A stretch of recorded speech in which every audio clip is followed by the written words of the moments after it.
Après la diffusion des 2 premiers épisodes de la série Le Tatoueur d'Auschwitz, le 22 janvier 2025, M6 programme, à 23h15, un documentaire intitulé L'histoire vraie du tatoueur d'Auschwitz, celle de Laleh et Gita Sokolov qui ont inspiré le récit qu'est devenu le couple après sa déportation dans le camp de concentration.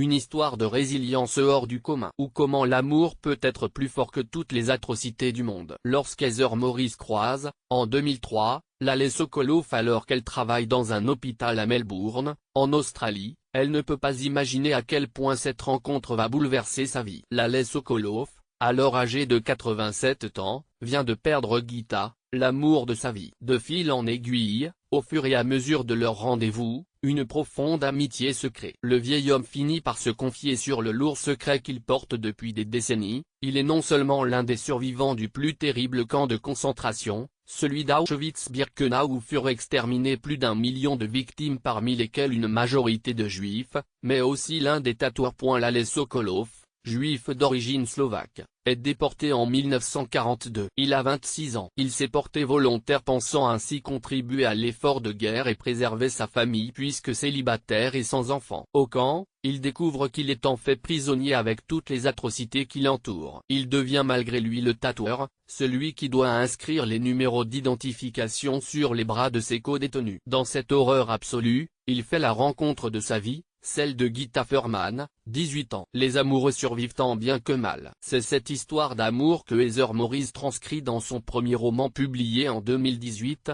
Le Tatoueur d'Auschwitz City Edition et j'ai lu et adapté dans une série au titre éponyme que M6 diffuse à partir du 22 janvier 2025, à 21h10, à l'occasion de la commémoration des 80 ans de la libération du camp d'Auschwitz-Birkenau. Ils auraient pu ne jamais se revoir, une histoire d'amour encore plus incroyable lorsque l'on sait qu'ils n'ont pas été libérés du camp au même moment. Ils auraient pu ne jamais se revoir. Laleh Sokolov est transférée quelques jours avant la libération du camp par les soviétiques, le 27 janvier 1945, au camp de concentration de Mauthausen, en Autriche. Elle réussit également à prendre la fuite. Finalement, c'est dans les rues de Bratislava, en Slovaquie, lieu où les déportés se retrouvent à leur retour au pays, que le hasard les fait se retrouver. En 1961, naît Gary, leur fils unique, un enfant miracle alors que sa mère pensait ne pas pouvoir concevoir d'enfant suite aux horreurs subies sur le camp. Laleh et Gita ne cachent pas leur passé traumatisant à leur fils lorsqu'il est en âge de comprendre, sans tout